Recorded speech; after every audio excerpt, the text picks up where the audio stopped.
Muy buenos días. El día de hoy nos toca la tercera sesión del 19º Seminario Pensamiento Sistémico y Análisis de Sistemas. Y nos da mucho gusto recibir en esta ocasión al doctor David Torres Hernández, quien es profesor en la FES de Acatlán. Entonces, él tiene la formación de licenciado en Economía y maestría por la UNAM. Además de estudios de doctorado en Economía, también por la UNAM, y su doctorado es en Educación por la Universidad del Distrito Federal. Entonces, la experiencia profesional del doctor, además de que es investigador de temas económicos en Consejo Consultivo de la Sede Sol, por ahí del año 94, entonces es asesor en política económica para la Cámara de Diputados en el año 95 y es articulista de tópicos económicos en diario El Nacional y El Diario 29 por el año 94. Actualmente es profesor de economía en la Facultad de Economía, ¿sí? Bueno, esa actividad entonces la realiza desde el 91 hasta el 95 y luego en la maestría en Economía Financiera en la FES de Aragón. Es profesor de carrera en la FES de Acatlán desde 1996, donde imparte las asignaturas relativas a la temática de desarrollo económico. Además de ser autor de libros, artículos, proyectos y ensayos, también es asesor y sinodal de tesis. Pues un brillante currículo y bienvenido, doctor. Adelante. Nos presenta el tema dependencia tecnológica e investigación en las universidades. Pues muchas gracias. Es un gusto compartir una temática importante para el país en este seminario y agradezco la oportunidad que me brinda la doctora Patricia Valderas. Bien, pues en esta ocasión voy a charlar con ustedes acerca de la dependencia tecnológica en nuestro país y su relación con el nivel que alcanza la investigación en las universidades.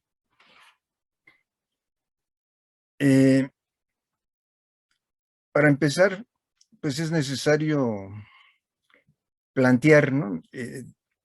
Una perspectiva corta en el aspecto histórico para tratar de entender esta relación, ¿no? Que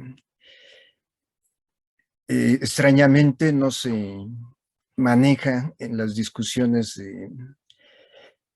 en la parte de la educación terciaria en nuestro país, pero que desde mi punto de vista pues es fundamental, ¿no? Si queremos avanzar a un nivel superior de calidad en nuestra educación universitaria. Aquí tenemos una figura que nos ilustra la relación que tiene, digamos, la investigación científica y tecnológica en los países de industrialización temprana. En particular en Europa, ¿no? Se ve esta relación donde ellos fueron protagonistas de una revolución industrial y practicaron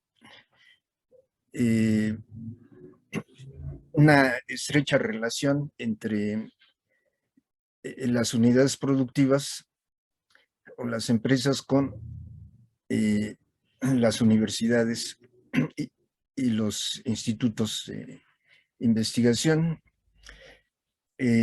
Pensemos, por ejemplo, el caso de Inglaterra, ¿no? Que es el paradigma de la industrialización. Ahí hubo esa relación entre empresarios y académicos en las universidades en el marco de una cooperación tecnológica para beneficio de la industria en Inglaterra. Y esto pues los llevó a generar su despegue tecnológico, ¿no? Y en términos relativos, pues posicionarse en la punta de este desarrollo aplicado a la industria a nivel mundial. Y todo esto, digamos, esta relación a lo largo del tiempo, pues promovió no solamente cambios tecnológicos en Europa y en particular en Inglaterra, sino también sociales. Se dio un progreso industrial importante, un crecimiento de la industria, con sus ventajas relativas en términos de innovaciones y de costos de las mercancías que inundaron al mundo, ¿no? En esa etapa temprana de industrialización. En el caso de América Latina, Asia, África, pues en principio se estuvo al margen, ¿no?, de todo este desarrollo, excepto en el papel de mercados, ¿no?, para los productos de esa gran industria que se generó en estos países de origen de la revolución industrial, ¿no? Entonces ahí pues no es difícil entender, ¿no?, esta relación industria-universidades, ¿no?, e institutos de investigación, atendiendo las necesidades de la industria, es decir, practicando una investigación aplicada. No solamente se desarrolla el conocimiento básico en las universidades, se maneja ese conocimiento básico, sino también se practica la investigación aplicada, ¿no? Hay un contacto estrecho entre industria y universidad, ¿no? Eso, digamos, se representa en las explicaciones de las teorías del desarrollo en lo que se conoce como el proceso de industrialización temprana.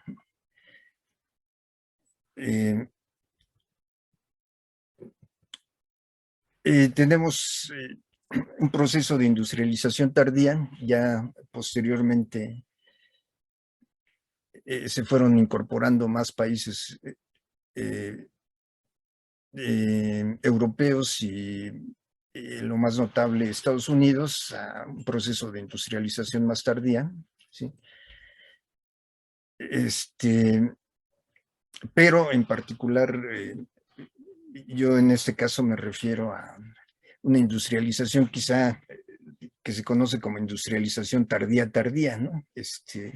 En América Latina, donde ya no, pues, debido a lo tarde que entramos a este proceso, pues ya no fue posible competir en términos de igualdad, ¿no?, con el desarrollo tecnológico y que ya habían alcanzado los países europeos y Estados Unidos en Norteamérica. Y entonces, pues tenemos la necesidad de que nuestros proyectos de industrialización en América Latina se dieran a partir de la utilización de tecnología extranjera, en este caso proveniente de estos países con industrialización temprana, ¿no? Entonces, aquí ya no hay una relación estrecha, ese es el punto, ¿no?, que quiero tocar. Ya no hay una relación estrecha entre industria y universidades para generar tecnología propia. Repito, por esta cuestión de que entramos tarde, ¿no?, y con desventajas a este proceso de industrialización. Entonces, lo que nos quedó en América Latina, pues fue adquirir tecnología en el extranjero. Por lo tanto, los empresarios, a diferencia de Europa, pues no tuvieron la necesidad de financiar proyectos de desarrollo tecnológico en las universidades, y las universidades pues se quedaron al margen de, de esta actividad de eh, eh, elaborar proyectos de investigación a petición de la industria, puesto que la empresa pues, se vio impulsada a dirigirse al extranjero para adquirir su tecnología, ¿no? Entonces no hicieron pedidos como en Europa a las universidades, sino que directamente pues se dirigen hasta la fecha, ¿no? A las ferias industriales en los países más representativos de desarrollo tecnológico, y allí adquieren la maquinaria y equipo que requieren para ser competitivos en sus procesos productivos. Entonces hay una adquisición de tecnología en el extranjero y así se gesta, digamos, una cierta dependencia tecnológica, ¿no? De América Latina y en particular de México respecto a la tecnología elaborada en los países de más desarrollo industrial. Ese es, digamos, en términos muy generales, ¿no? Como yo veo la situación actual, ¿no? De separación entre, por un lado, la esfera industrial y por otro lado, el sector educativo a nivel terciario, es decir, las universidades, en donde no hay esa colaboración, ¿no? Para el desarrollo de proyectos de tecnológicos o de ciencia, ¿no? Bueno, digamos, eso fue en términos muy generales, ¿no? Para poner el antecedente, ¿no? Más directo, ¿no? De esta situación que voy a tratar de explicar y que pues yo analicé en la etapa reciente del proyecto liberal en nuestro país, ¿no? Que se inicia en la década de los 80. Como todos sabemos, pues a partir de los 80 se da un impulso fuerte a la globalización por diferentes motivos, en particular, pues en América Latina se tiene problemas para seguir con un modelo económico de intervención estatal, de impulso a la economía, puesto que se presentaron problemas, como ya sabemos, de deuda, se presentaron problemas de falta de recursos, o sea, crisis y falta de recursos para seguir con un proyecto de estímulo estatal a la economía y de mantener un aparato de bienestar, ¿no? Que se había gestado en nuestro país en la época postrevolucionaria, ¿no? Entonces esos problemas pues llevaron a optar, ¿no? Por un proyecto liberal que venía empujando fuerte, incluso en Europa con la señora Thatcher, y en Alemania también.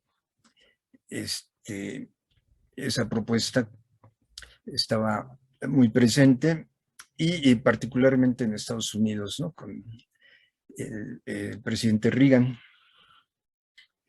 Y la idea pues era justamente cambiar, ¿no?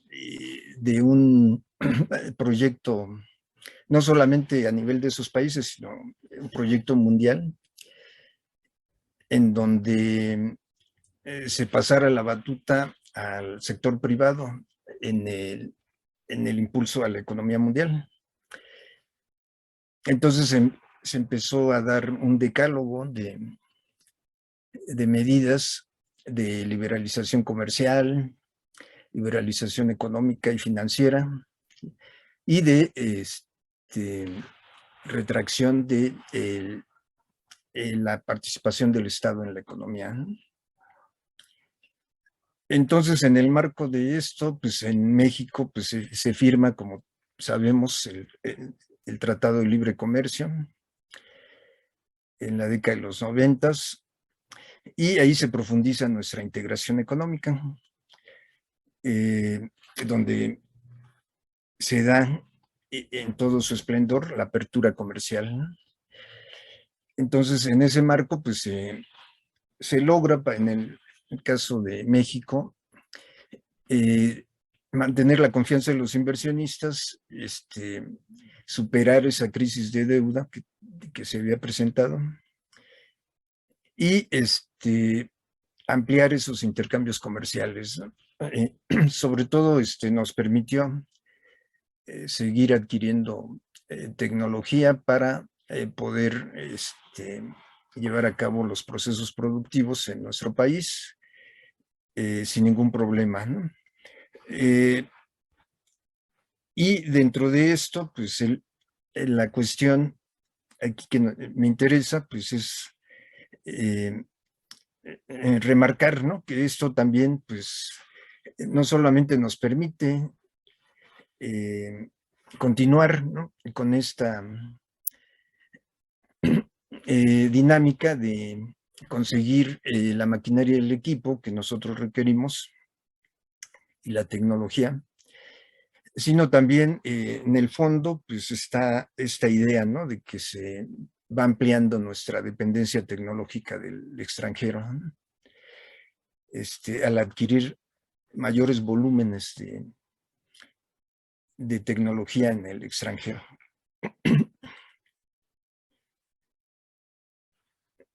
Bueno, aquí me permití, en un estudio que elaboré, abocarme a este periodo liberal, porque es muy representativo de una etapa en donde se habla de eficiencia, se habla de especialización, se habla de productividad, como es la narrativa, ¿no? En este caso de una política de corte liberal. En esencia, pues se maneja, digamos, la idea de que una libertad de acción, una mayor especialización, la ampliación de mercados y la acumulación de capital son sinónimo de crecimiento de la producción y por ende del bienestar y del progreso social, que por lo tanto pues hay que asumir, ¿no? ese conjunto de medidas liberales para promover, ¿no? Esta libertad de acción. Y entonces, pues es comprensible que, hablando de eficiencia, pues se tenga una cierta distancia respecto a las políticas económicas previas proactivas, ¿no? Más bien, había que fomentar, ¿no? Las políticas favorecedoras de las rentas y los beneficios, que eso, como se considera como equivalente a fomentar la eficiencia, pues llevaría al progreso del país.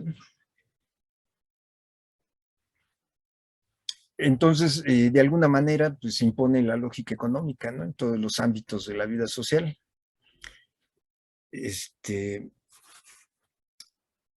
Entonces aquí, pues es es pertinente, digamos, analizar qué tanto se llega a ese nivel de eficiencia, ¿no?, de que se habla en el proyecto de liberalización económica en el país, y particularmente cómo esto también permea el sector educativo y qué tanto se llega a la eficiencia en este sector educativo al nivel que estamos hablando, que es el sector terciario. Bueno, ¿qué sucede en el nivel educativo con este nuevo proyecto?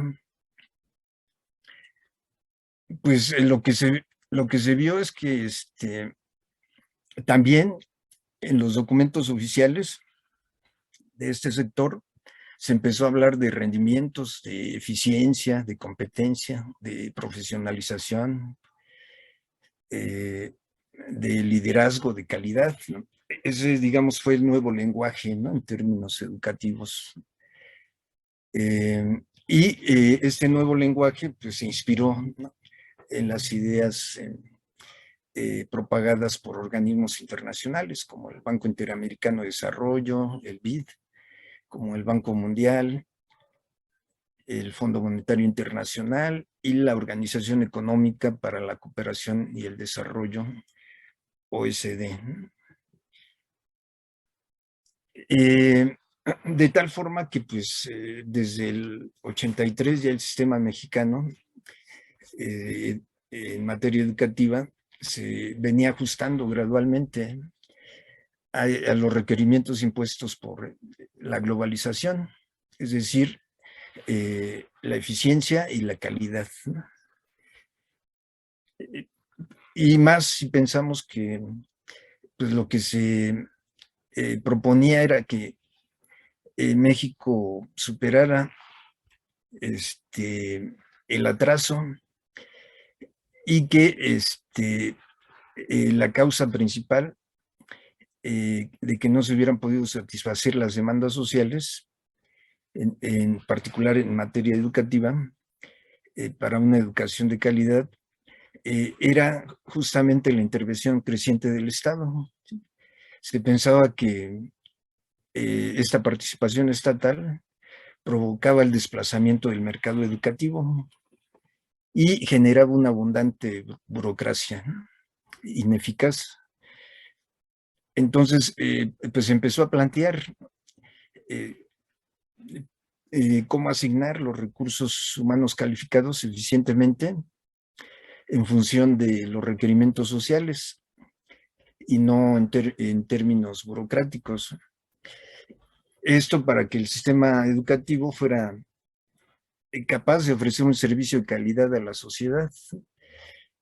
Entonces, en otras palabras, pues se empezó a hablar también en el marco de las políticas educativas en términos de más mercado y menos Estado, ¿no?, para tratar de impulsar esa eficiencia, esa calidad y esa productividad en términos de resultados, eficiencia terminal, incorporación, inclusión de la sociedad en el sistema educativo, en fin, ¿no?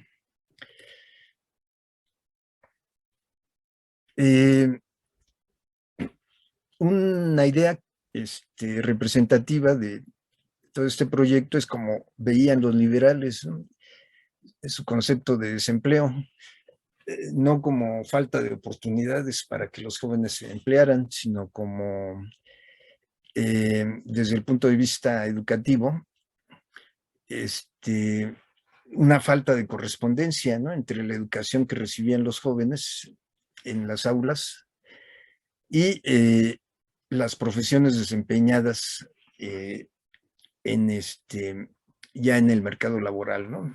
Es decir, veían el desempleo como una falta de eficiente capacitación, de eficiente formación de capacidades en las aulas para los jóvenes, y que por eso, pues, no podían emplearse en unidades productivas, ¿no?, porque no cumplían los requisitos que les demandaban, ¿no? En las unidades productivas. Entonces, ¿qué es lo que recomendaban en este proyecto? Bueno, pues desarrollar justamente plenamente esas capacidades que requerían en el mercado laboral en las aulas, ¿no? Entonces, también a tono con esto, pues recomendaban emplear a profesores competentes, con experiencia práctica en las asignaturas aplicadas, incluso sin título profesional, pero con experiencia, ¿no? Laboral.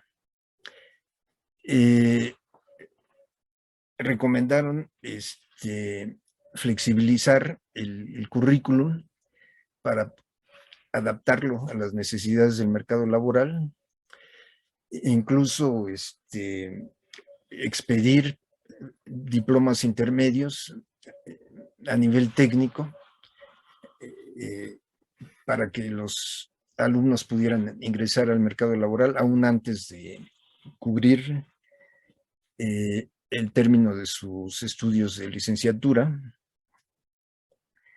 Y en resumidas cuentas, pues se resaltó la necesidad de que los sistemas educativos mostraran funcionalidad operativa en la formación de competencias, ¿no? Entonces empieza a hablar, ¿no?, de esta idea de desarrollar las competencias,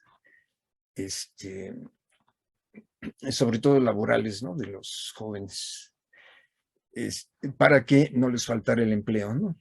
Entonces, como vemos, es una visión un poco limitada, ¿no?, porque no se ve el otro lado, ¿no?, de las oportunidades de empleo para los jóvenes, sino solamente se enfatiza, ¿no?, el aspecto de la falta de desarrollo de competencias en las aulas. Bueno, pues esto también se puede decir que impregnó, ¿no?, toda la política, ¿no?, educativa, no solamente a nivel básico, sino también a nivel secundario y terciario, ¿no?, del sistema educativo. Ya posteriormente, pues hemos visto que algo faltó, ¿no?, en estas propuestas liberales, donde justamente se hablaba de cambiar, ¿no?, toda esa ineficiencia en el sistema educativo, todo ese atraso, todo ese rezago. Particularmente que tenía diagnósticos a partir de la aplicación de pruebas tipo PISA, en donde pues se trata de analizar, ¿no?, el avance que tienen los estudiantes en ciertas áreas clave, ¿no?, pero con pruebas estándar, ¿no?, que pues se discute mucho, ¿no?, si son las más idóneas para realidades como las de América Latina, ¿no? Pero bueno, ya en la actualidad pues se puede ver, ¿no?, que el resultado de estos intentos de transformación del sector educativo y se ve que debido al aislamiento de la escuela respecto a su entorno, pues se ha dificultado desarrollar en las aulas, por ejemplo, capacidades como la de aplicar los conocimientos en la práctica, ¿no? Y no se diga la capacidad de investigación o la capacidad de diseñar respuestas para resolver problemas específicos, ¿no? Eso, pues, ha estado como asignatura pendiente, ¿no? Con este proyecto liberal, pues no se logró, ¿no?, superar esta problemática, ¿no?, de falta de desarrollo de capacidades en estos puntos. También, bueno, pues ya podemos plantear, ¿no? Con con fundamentos que en este periodo liberal los funcionarios del sector educativo en México se trazaron objetivos a nivel macro en términos de calidad y productividad eh, para crear una plataforma de apoyo, ¿no? Que necesitaba el nuevo modelo económico, pero que como comentamos, pues no se tradujo, ¿no? En términos prácticos, porque se mantuvo esa distancia, ¿no? Entre eh, la academia, el sector educativo y el sector, la comunidad y el sector productivo en particular, ¿no? Por esta dependencia tecnológica que se acentuó en el marco de la liberalización. Bueno, eso es lo que se puede apreciar en términos generales, pero necesitamos, digamos, una evidencia empírica, ¿no? Para tratar de demostrar, ¿no? Cómo hay una relación entre esta dependencia tecnológica y, en particular, el tema que nos atañe es la falta de un área de investigación aplicada en las universidades en nuestro país. Entonces, pues pasamos a tratar de explicar, ¿no? El ejercicio que realicé para tratar de probar, ¿no? Esta relación entre falta de investigación eh, científica y tecnológica en las universidades en México y la dependencia tecnológica. Bueno, como eh, comentamos al inicio, una de las formas en que se manifiesta la dependencia tecnológica en el país es en las compras que se hace en el extranjero de maquinaria y equipo. Aquí tenemos, digamos, en este cuadro, eh, datos del 2016 al 2019, en donde se ve el volumen de compras de bienes de capital. Vemos que pues es un monto muy importante, ¿no? 33,272 millones de dólares en compras en maquinaria y equipo o bienes de capital en el 2020, que es un año en donde pues empieza un poco a desacelerarse la actividad económica en nuestro país y aún así se mantiene, no baja de 30,000, ¿no? Millones de dólares las compras de maquinaria y equipo en el extranjero, ¿no? Vemos que en el 2016 pues, adquieren un nivel de 39,721 millones de dólares, ¿no? Esas compras en el extranjero. Pues es una cantidad enorme, ¿no? De recursos que se dirigen al extranjero para la compra de tecnología, ¿no?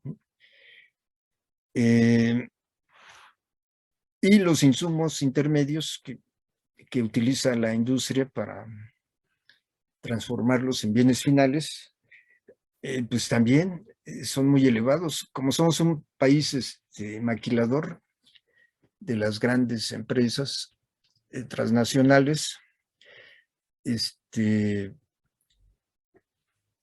en las sedes de esas grandes empresas, pues sabemos que están principalmente en la frontera con Estados Unidos de Norteamérica. Y esas grandes empresas, por ejemplo, en el sector automotriz también, que hay ensambladoras por toda la República, pues, ¿qué es lo que hacen? También adquieren las partes que ensamblan en el extranjero. Alguien podría preguntarse, bueno, ¿y por qué no las adquieren aquí, ¿no? Empresas mexicanas que puedan venderles esos componentes que ensamblan en nuestro país. Es que precisamente no tenemos estándares de calidad que exigen estas grandes empresas, y por lo tanto, pues traen desde sus países de origen esos insumos y esas piezas para ensamblar de estos países de origen, ¿no? Y ahí se pierde la oportunidad, ¿no?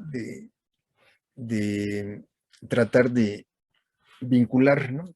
Ese sector exportador con empresas mexicanas porque no tienen la calidad que requieren, ¿no?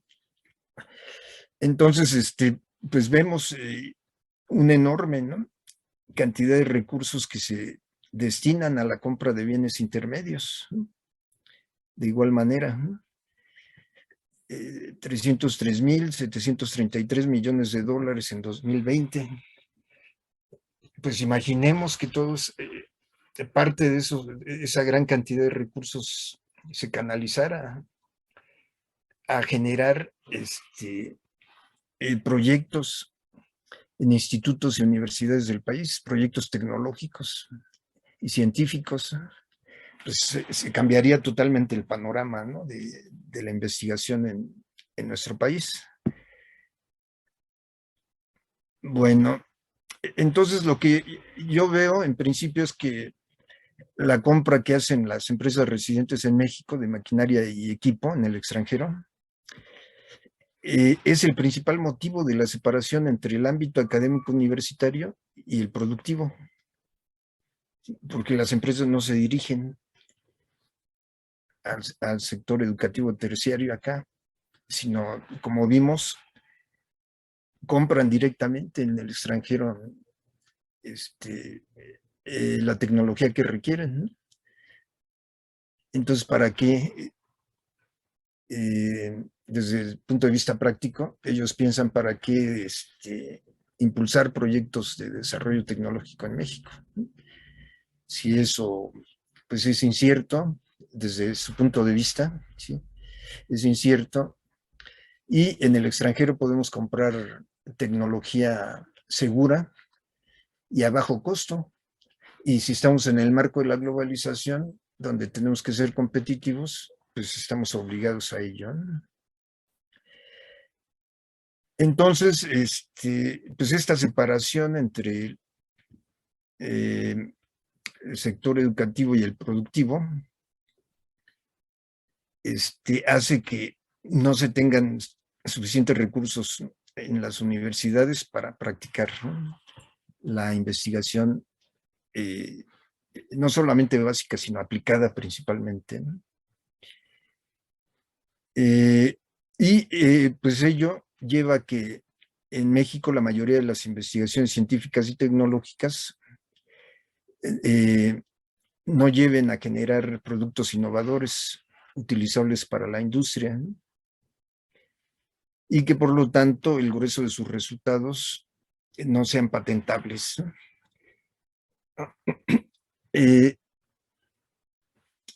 entonces, pues eso también se puede ver, ¿no? En las cifras del Instituto Mexicano de la Propiedad Intelectual, en donde, según sus estadísticas del 2019, las entidades mexicanas que patentaron algo fueron solo el 5.1% de todas las patentes, ¿no? Que se registraron en ese año, ¿no? El resto de patentes pues fue básicamente de extranjeros, ¿no? Patentes registradas en México. Entonces esto es un indicio, en principio, de que en las universidades pues no se generan esta tecnología, ¿no? Que pudiera interesar al sector productivo y que por ende se pudiera patentar, ¿no? Sí. por esta situación de mayor integración económica, mayor dependencia tecnológica y menor desarrollo tecnológico en el país. Bueno, también podemos verlo desde el punto de vista de los artículos científicos y tecnológicos que publican el sector de investigación en journals a nivel mundial. Vemos que si revisamos ahorita, vamos a ver las estadísticas, que es relativamente pequeño el número de proyectos científicos y tecnológicos llevados a cabo en las universidades y en institutos de investigación nacionales, dado que pues no hay suficientes productos, ¿no?, en términos de artículos científicos y tecnológicos provenientes de México y que se hayan publicado en revistas científicas de reconocimiento internacional. Y si esto, bueno, pues podemos dimensionarlo al comparar, ¿no?, las publicaciones que hacen los países que tienen un nivel de gasto en investigación, un desarrollo tecnológico alto. Entonces, tomando datos del World Development Indicators, el 2021, pudimos hacer este cuadrito en donde pues están justamente el número de artículos científicos y tecnológicos publicados, ¿no?, por diferentes países, y vemos comparativamente, ¿no? Por ejemplo, en el 2000 vemos que Estados Unidos, entidades de investigación en Estados Unidos publican 304,781 artículos científicos y tecnológicos, en tanto que México solamente 5,053 artículos científicos y tecnológicos. Un país de menor tamaño que Estados Unidos de Norteamérica, Francia, publicó 49,691 artículos científicos y tecnológicos en el 2000. Entonces ya no se diga compararnos con Estados Unidos de Norteamérica, sino con países de menor tamaño. Alemania, 69,002 artículos científicos y tecnológicos.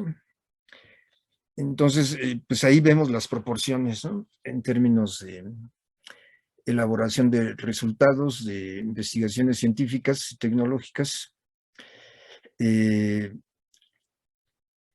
y que pues vemos, ¿no?, una brecha importante, ¿no?, entre México y estos países con desarrollo tecnológico propio, ¿no? Incluso China, ¿no?, que es de industrialización tardía, pues está lejos de nosotros, ¿no? Como podemos apreciar acá, ¿no? Entonces, en el 2018, ¿no?, por ejemplo, tenemos aquí México, 16,345, o sea, a nivel nacional sí se mejoró, ¿no? La, la producción de artículos científicos y tecnológicos, pero en términos comparativos, ¿no?, en términos relativos, Estados Unidos de Norteamérica, 422,807 artículos científicos y tecnológicos. Entonces, pues no hay punto de comparación, ¿no? Japón, 98,792. Entonces, estos países pues se caracterizan por tener mayor actividad científica y tecnológica y, por supuesto, mayor relación entre sus universidades y el sector productivo, ¿no? Por lo tanto, pues tienen más producción intelectual, ¿no? En términos de ensayos, ¿no?, científicos y tecnológicos. Más equipos de científicos, ¿no? Bueno, aquí podemos ver, ¿no?, una de las causas de esto, la inversión en investigación y desarrollo tecnológico como porcentaje del PIB en estos países. En Estados Unidos de Norteamérica, en el 2018, 2.8% del PIB en inversión en investigación y desarrollo tecnológico. Y en México, pues tenemos 0.3% del PIB, ¿no? O sea, no hay, como no hay suficiente motivo en términos de relación de demanda de tecnología y oferta, pues la inversión en investigación y desarrollo es baja, ¿no?, en nuestro país. Sí. En cambio, en donde existe esta relación de manera sustancial, pues también hay una inversión en investigación y desarrollo tecnológico mayor, ¿no?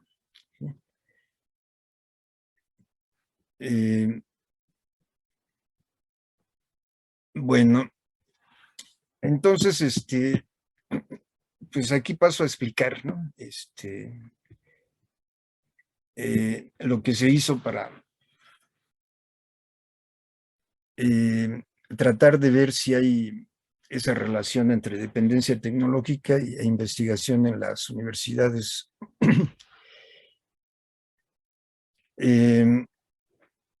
Pues yo utilicé el programa de inteligencia artificial Weka para examinar los patrones de comportamiento en el periodo 2000-2016 de las variables que cataloga el Banco Mundial como de ciencia y tecnología.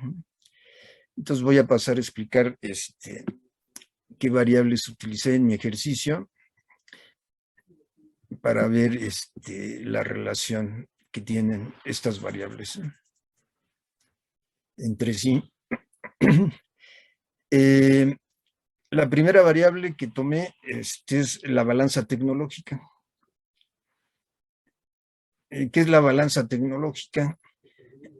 Pues es un registro en donde se ve cuántos cobros hubo y cuántos pagos por regalías y por tarifas de licencia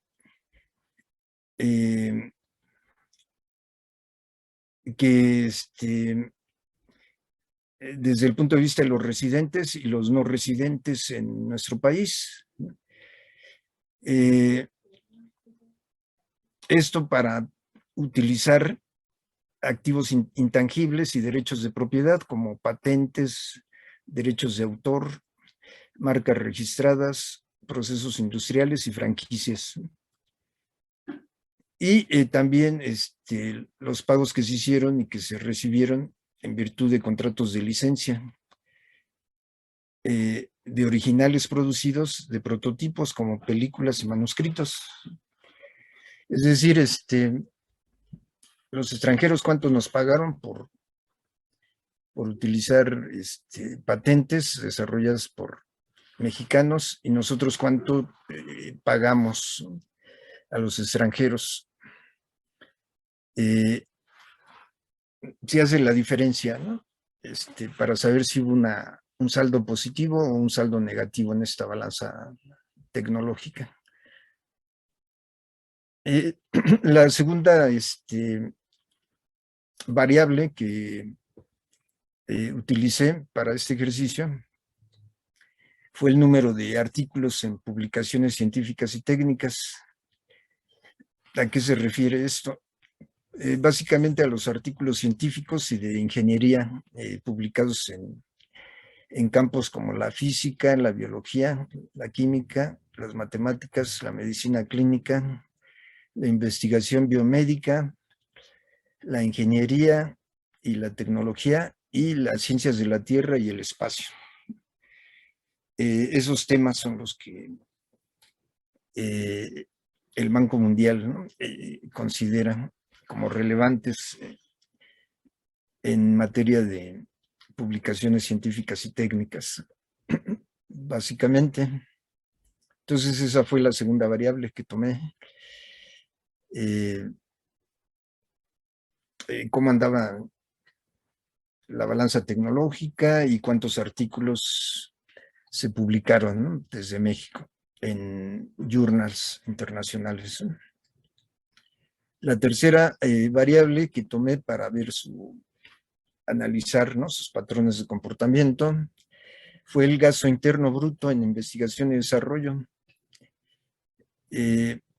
como porcentaje del PIB. ¿Qué incluye esta variable? Bueno, pues es relevante porque incluye los gastos tanto de capital como corrientes en 4 sectores principales: la empresa comercial, el gobierno, la educación superior y las organizaciones privadas sin fines de lucro. ¿Y qué cubre la investigación y desarrollo? Pues cubre la investigación básica, la investigación aplicada y el desarrollo experimental. Esa fue la tercera variable que tomé en este ejercicio. La cuarta variable fue la razón entre patentes de no residentes a residentes. ¿En qué consiste? Bueno, en comparar las solicitudes de patente presentadas en la Oficina Nacional de Patentes por los no residentes con los que hacen los residentes por los derechos exclusivos sobre un invento, un producto o proceso que presenta una nueva manera de hacer algo o una nueva solución técnica a un problema. Esa es la cuarta variable.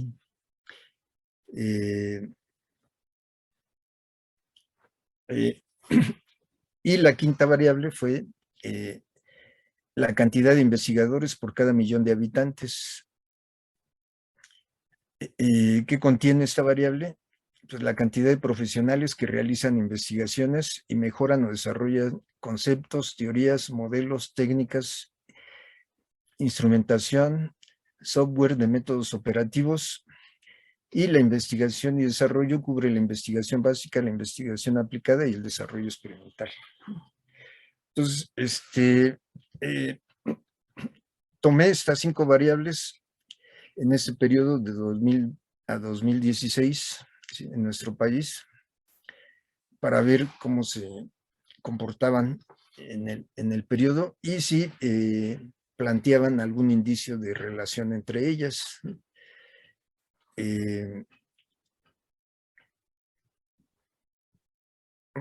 Entonces aquí esta es la base de datos que utilicé de 2000 a 2016, ¿sí? Y para homogeneizar los datos, pues planteé ahí básicamente a partir de los datos anuales, planteé porcentajes de variación, ¿no?, año con año, para homogeneizar los datos, normalizarlos, ¿no?, y poder trabajarlos en el programa de Weka. Y los datos pues los tomé del Banco Mundial. Entonces, pues el Weka me permitió utilizar el algoritmo que denominan perceptrón, ¿no?, para analizar estos patrones de comportamiento de las 5 variables o atributos y en los 16 años o instancias, ¿no? Entonces, una vez que corrí, digamos, esos datos en el programa Weka, obtuve un coeficiente de correlación de 0.9123. ¿Qué significa esto? Bueno, que en el 91.3 de los casos o instancias o de los datos se encontró un patrón de comportamiento similar entre la tasa de cambio del número de investigadores por cada millón de habitantes y las tasas de cambio del resto de los atributos. Y se apreció una estrecha asociación entre los atributos considerados, ya que todos ellos, pues, observé que se agruparon en un solo grupo o clúster. Entonces quiere decir que hubo una estrecha asociación entre estas variables, el comportamiento de estas variables en el periodo analizado. Y además, cuando el atributo número de investigadores se relacionó con los otros atributos considerados, se obtuvieron errores de predicción mínimos en las estimaciones llevadas a cabo por el programa Hueca. O sea, confronté, ¿no? La variable número de investigadores con el resto de variables utilizadas y cuando hice esto bajaron los errores de predicción. Quiere decir que mejoró la estimación, ¿no? El mismo programa de Weka me permitió utilizar el otro algoritmo, el Best First, para ver en el periodo los patrones de comportamiento de las tasas de cambio, particularmente del déficit en la balanza tecnológica y del gasto en investigación y desarrollo tecnológico, que fueron los más cercanos al patrón de comportamiento de la tasa de cambio del número de investigadores por cada millón de habitantes. Es decir, que el programa Hueca me arrojó como resultado que las variables determinantes del número de investigadores en nuestro país en este periodo principalmente fueron la balanza tecnológica y el gasto en investigación y desarrollo tecnológico. Que pues en efecto, ¿no? En nuestro país tenemos una balanza tecnológica deficitaria, ¿sí?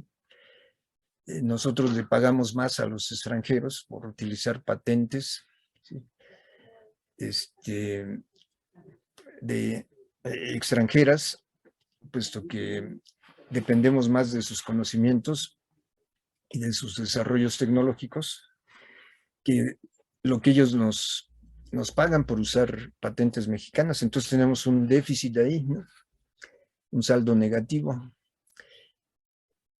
Y tenemos bajos gastos en investigación y desarrollo tecnológico en nuestro país.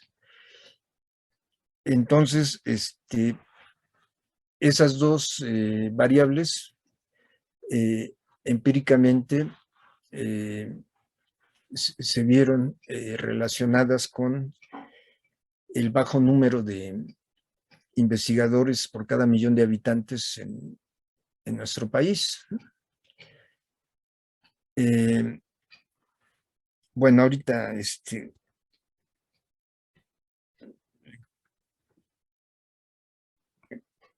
comento bueno, ¿esto qué quiere decir? Que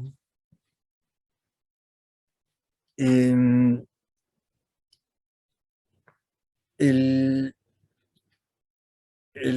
el número de investigadores en nuestro país depende básicamente de los investigadores ocupados en institutos y universidades en nuestro país.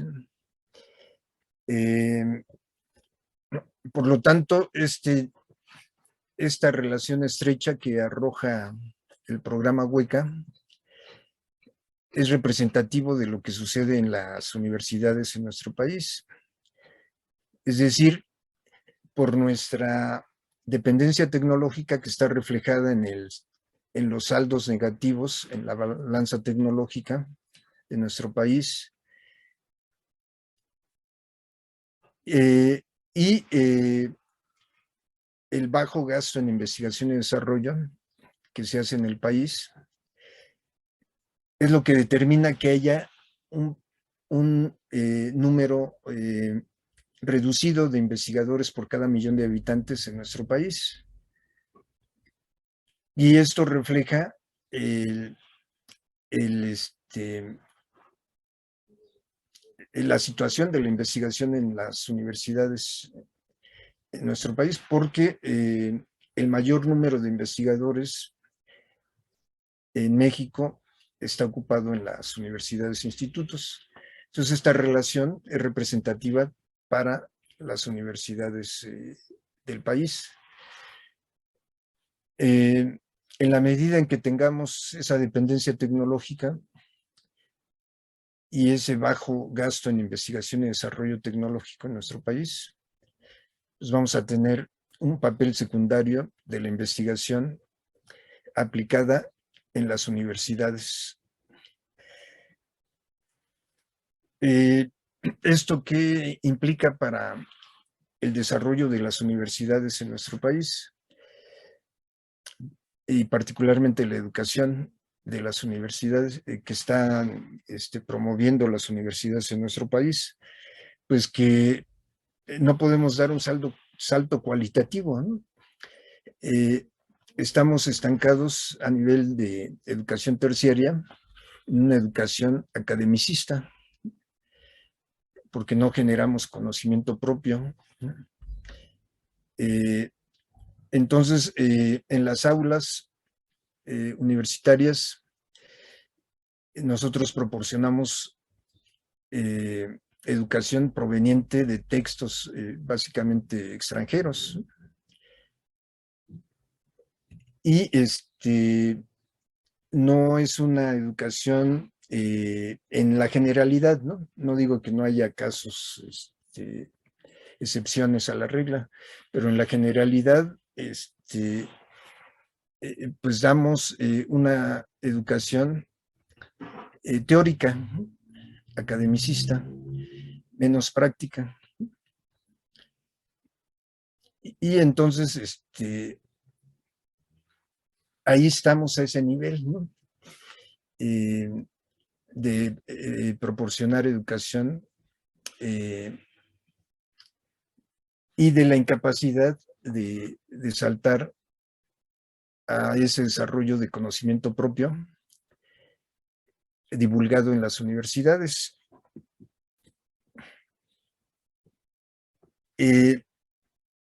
Entonces, ese salto desde el academicismo hasta la generación de conocimiento aplicado, vía investigación científica y tecnológica, no es una cuestión que pueda resolverse, ¿no?, a voluntad de las autoridades mediante una flamante política educativa, ¿no?, de corte liberal, ¿no? Más bien se trata de un problema estructural, ¿no?, cuya resolución depende de la aplicación de una política pública diseñada para reducir la dependencia tecnológica del extranjero. Bueno, este es un reto formidable, ¿no?, para el país, para las nuevas generaciones en este nuevo milenio, ¿no? ¿Cómo plantear, ¿no?, digamos, un proyecto de desarrollo tecnológico propio? Pues como estamos viendo en estas cifras que son contundentes, la única forma de reducir esta dependencia tecnológica pues es replantear nuestras relaciones con nuestros socios comerciales, ¿no?, en particular. En fechas recientes pues hemos visto que hay muchos mitos. Uno de ellos es que pues tenemos que seguir las líneas que nos marcan los organismos internacionales y las grandes potencias industriales en todos los ámbitos. Pero en fechas recientes hemos visto que se puede negociar, ¿no? Hay veces el temor a disgustar a nuestros socios comerciales más fuertes nos impide plantearles, ¿no?, el que nos den espacios para generar nosotros nuestra propia tecnología de acuerdo a nuestras necesidades. Se puede replantear, digamos, esta circunstancia de los tratados comerciales que impiden que el Estado pueda apoyar desarrollos científicos y tecnológicos en beneficio del país. Y así se ha visto, ¿no? Que los países que han cerrado la brecha tecnológica de manera más reciente con las potencias occidentales, pues han sido los asiáticos. ¿Qué es lo que han hecho ellos? Pues justamente, ¿no? Negociar en mejores términos transferencias tecnológicas que ellos han podido adaptar a sus propias necesidades y han mejorado esa tecnología a tal grado que, por ejemplo, los 4 tigres asiáticos han avanzado muchísimo en materia de desarrollo tecnológico y han cerrado la brecha con las potencias occidentales, pero negociando, ¿no?, con estas potencias occidentales esa posibilidad de que el Estado pueda apoyar proyectos de desarrollo tecnológico propio y dinamizar esa relación sector productivo, sector educativo, institutos de investigación, para liberar recursos y generar proyectos de gran importancia para su propio desarrollo económico y social. Entonces, eso es lo que se requiere. Ese es un desafío para nuestro país para poder avanzar no solamente en términos generales en el plano económico y social, sino en el aspecto educativo, ¿no? Que pasemos de tener un sector terciario puramente academicista a un sector terciario que promueva, que sea palanca del desarrollo, que promueva el desarrollo del país y genere conocimiento en mayor escala, conocimiento propio, ¿sí?, que se utilice en las aulas para mejorar la preparación y ahora sí las capacidades de los educandos, ¿no?, y que tengamos universidades que den ese salto que hace falta, ¿no?, ese salto cualitativo del academicismo hacia la generación de conocimiento propio.